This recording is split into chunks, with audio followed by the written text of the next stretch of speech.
నమస్తే, నేను ముఖేష్. గోకర్ణ గౌరవాన్వితులు, శాక్తేయ సహస్ర కిరణ బిరుదాంకితులు, శక్తిపీఠం వ్యవస్థాపకులు పూజ్యశ్రీ డాక్టర్ స్వామి శాంతానంద పురోహిత్ గారు మనతో పాటు ఉన్నారు. వారితో మాట్లాడే ప్రయత్నం చేద్దాం. గురువు గారు నమస్కారం. శ్రీమాత్రే నమః. రామదూత సూత్రం, ముఖ్యంగా ఈ రామదూత సూత్రం యొక్క రహస్యాలు ఏంటి? రామదూతము అంటే ముందుగా గుర్తొచ్చేది హనుమంతుడే. ఇది చదవడం వల్ల ఎటువంటి ఫలితాలు ఉంటాయి? ముఖ్యంగా ఎవరు చదవాలంటారు? నిత్య జీవితంలో కూడా చదవచ్చా? చదివితే ఎలాంటి ఫలితాలను మనం చూడవచ్చు అంటారు? చరాచర సృష్టిలో ఇంతటి గొప్ప భక్తుణ్ణి కానీ గొప్ప దూతను కానీ మనం ఎక్కడ కూడా చూసి ఉన్నాం. అలాంటి మహనీయమైనటువంటి చారిత్ర్యము ఆంజనేయ స్వామి. కాబట్టి రామదూత అనేటటువంటి పేరిట వారు ప్రసిద్ధిగాంచడం జరిగింది. రామదూత ఆంజనేయ స్తోత్రం అనేటటువంటిది సకల కామనలను పూర్తి చేసేటటువంటి స్తోత్రము. ఇందులో ఎలాంటి సంశయం అనేటటువంటిది లేదు. అయితే ఈ స్తోత్రాన్ని పారాయణం చేయడం వల్ల ఎలాంటి ఫలితాలు మనకు కలుగుతాయి అని అంటే 1, 2 అని చెప్పడానికి వీలు లేదు. మనం ఆ రామదూత స్తోత్రాన్ని కనుక చదువుతూ వెళితే మొదటి శ్లోకం కానీ 2వ శ్లోకం కానీ ఈ ఒక్కొక్క శ్లోకంలో అత్యంత స్పష్టంగా అందులో ఉన్నటువంటి ఆ పదాలను మనము ఆకలింపు చేసుకుంటే వచ్చే ఫలితం ఏమిటో ఇట్లాగే మనము ఊహించవచ్చు. అలాంటి ఉత్కృష్టమైనటువంటిది రామదూత ఆంజనేయ స్తోత్రం అనేటటువంటిది. ఈ స్తోత్ర పారాయణం చేయడం వల్ల మనకు దుస్వప్నములు ఏవైతే ఉంటాయో ఆ దుస్వప్నముల బారి నుంచి మనం దూరం కావచ్చు. తర్వాత శత్రు బాధ అనేటటువంటిది ఉంటుంది మనకు. ఈరోజు రేపు ఉన్నటువంటి సమాజంలో మన పాలిట మనం ఏదో కార్యక్రమాలు మన పనులు మనం చేస్తూ ఉంటే కూడా మనల్ని అడ్డగించేటటువంటి వాళ్ళు ఆర్థికంగా కానీ మానసికంగా కానీ శారీరకంగా కానీ దెబ్బగొట్టి ఇబ్బంది పెట్టి ప్రయత్నం చేసే మార్గంలో ఉన్నటువంటి వాళ్ళు కోకొల్లలు ఉన్నారు ఈరోజు సమాజంలో. దానిని మనం శత్రు బాధ అని చెప్పడం జరుగుతుంది. అలాంటి శత్రు బాధ కూడా ఈ స్తోత్ర పారాయణం వల్ల మనకు నిర్మూలన అవుతుంది. అట్లాగే మనిషికి బుద్ధి కుశలత అనేటటువంటిది పెరుగుతుంది. మనం ఏం చేసినా కూడా బుద్ధి కర్మానుసారిణి అని మనకు శాస్త్రోక్తి. కాబట్టి మనం చేసేటటువంటి పనులన్నీ కూడా ఆ బుద్ధి ఆధారంగానే జరుగుతుంటాయి. కాబట్టి ఆ సన్మతి, ఆ సద్బుద్ధి, లేకపోతే ఏ సమయానికి ఏం చేయాలనేటటువంటిది అప్పటికప్పుడు స్ఫురణకు రావడం అనేటటువంటిది కూడా అతి ముఖ్యమైనటువంటి విషయము.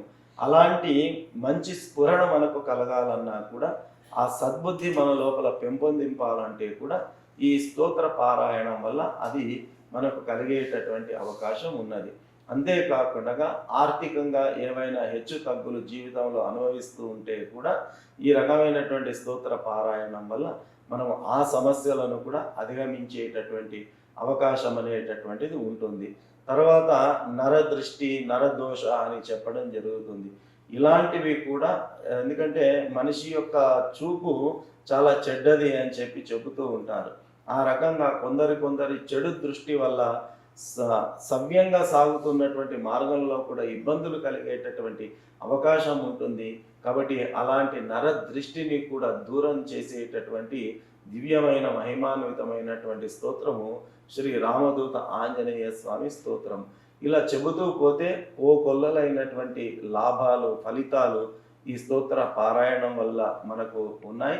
ఈ స్తోత్రాన్ని మనము శుచిగా, శుభ్రతగా స్నానం చేసుకొని ఆంజనేయ స్వామి వారి యొక్క చిత్రపటం కావచ్చు, లేదా రామ పరివారం యొక్క చిత్రపటం కావచ్చు పెట్టుకొని ఆ స్వామివారి యొక్క చిత్రపటం ముందు ఆవు నెయ్యి కానీ నువ్వుల నూనెతో కానీ దీపారాధన చేసుకొని మనము త్రికరణ శుద్ధితో ఈ స్తోత్రాన్ని గనక ప్రతిరోజు 41 సార్లు మండలం అని చెబుతారు. అలా మండల సంఖ్య పూర్తి చేసే అవకాశం లేకున్నప్పటికీ కూడా 3 పూటల్లో 3 సార్లు అయినా పారాయణం చేసుకోవచ్చు.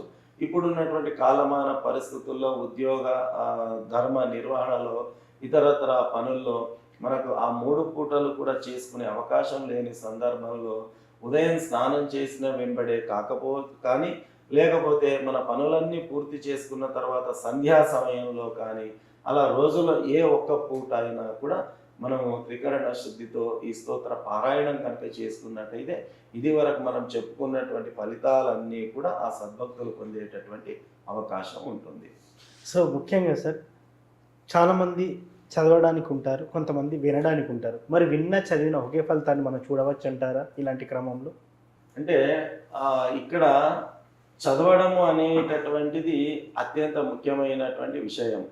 ఇప్పుడు ఏదైనా ఒక పదార్థం ఉంది అనుకోండి, ఆ పదార్థాన్ని మనం తింటేనే మన కడుపు నిండుతుంది. వాళ్ళు తింటూ ఉండగా మనం చూస్తూ ఉన్నాం అనుకోండి, తినేవాడి కడుపు నిండుతుంది కానీ మనకు ఎలాంటి ప్రయోజనము ఉండదు. అలాగే వింటే కూడా ఫలితం అనేటటువంటిది ఉంటుంది, లేదు అని చెప్పడానికి వీలు లేదు. ఎందుకంటే శాస్త్రంలో అది కూడా చెప్పారు, శృణ్వన్ తపః అనేటటువంటి మాటను మనకు చెప్పారు. వినడం కూడా ఒక గొప్ప తపస్సుతో సమానము అనేటటువంటి విషయాన్ని చెప్పారు. ఏదో మామూలుగా మనం ఫోన్లో కానీ ఇతరత్ర యూట్యూబుల్లో కానీ అట్లా వినడం కంటే కూడా స్వయంగా మనం ఉచ్చరించి ఆ పారాయణం చేయడం వల్ల ద్విగుణీకృతమైనటువంటి సత్వరమైనటువంటి ఫలితాలు పొందేటటువంటి అవకాశం ఉంటుంది. కాబట్టి మనం వ్యక్తిగతంగా మనం పారాయణం చేయడం అనేటటువంటిదే అత్యంత శ్రేయోదాయకమైనటువంటి విషయం. 41 రోజులు ఈ మంత్రాన్ని అయితే చదవమని చెప్పారు గురుగారు. మరి ఈ 41 రోజులు ఒక పటం పెట్టుకొని చదవమని అయితే చెప్పారు ఇందాక. మరి చదివే ముందు కానీ చదివి అయిపోయిన తర్వాత కానీ కొబ్బరికాయ లాంటిది ఏమైనా స్టార్టింగ్ కొట్టాలా? అదేవిధంగా ఇలాంటి మాండలిక దీక్షలో ఉన్నప్పుడు మనం ప్రతిరోజు నైవేద్యం లాంటిది ఏమైనా పెట్టాలా? కొంతమంది బ్యాచులర్గా ఉంటారు, ఆధ్యాత్మిక జీవితాన్ని గడిపే వాళ్ళు ఉంటారు, కానీ అక్కడ రూమ్లో పరిస్థితులు అనుకూలించిన వారు డైరెక్ట్ రోజు గుడికి వెళ్ళి చదవచ్చు అంటారా? మీరేం చెప్తారు? చిన్న వివరణ. మన ధర్మంలో భక్తి అనేటటువంటిది అత్యంత సరళీకృతమైనటువంటిది. ఇది మనస్సుకు సంబంధించినటువంటి విషయం, చిత్తశుద్ధికి సంబంధించినటువంటి విషయం. కాబట్టి 41 రోజులు పారాయణం చేయాలన్న ఒక మండల దీక్ష చేపట్టినప్పుడు ఏదైనప్పటికీ కూడా సంకల్పం అనేటటువంటిది అత్యంత ముఖ్యమైనటువంటిది. కాబట్టి మొదటిసారి ప్రారంభం చేసేటప్పుడు బ్రాహ్మణోత్తముల ద్వారా ఆ యొక్క సంకల్ప పూజ చేసుకొని స్తోత్రాన్ని ప్రారంభించడం అనేది అత్యంత విశేషమైనటువంటిది. తర్వాత మండల కాలము పూర్తయిపోయిన తర్వాత ఉద్యాపన అనేటటువంటి పదప్రయోగం చేస్తారు. అంటే ముగింపు అని అర్థం. ఆ ముగింపు సందర్భంలో స్వామివారికి విశేషంగా అర్చన అభిషేకాది కార్యక్రమాలను చేయించడము, మామూలుగా వడల హారాన్ని ఆంజనేయ స్వామికి సమర్పిస్తారు, అత్యంత ప్రీతిపాత్రము అని చెప్పి. లేదా తమలపాకులతో స్వామివారికి పూజ చేయించడం కానీ, వడల హారాన్ని సమర్పించడం కానీ, ఈ రకంగా మన శక్తి కొలది, భక్తి కొలది, స్తోమత కొలది, యోగ్యత కొలది మనం స్వామివారిని మన వీలును బట్టి మనం అర్చించుకోవచ్చు. ఇక నిత్య నైవేద్యం విషయం అంటారా, మనకు భగవంతుడి అనుగ్రహం చేత ఏది సాధ్యమైతే దాన్ని నివేదనగా మనం సమర్పించుకోవచ్చు.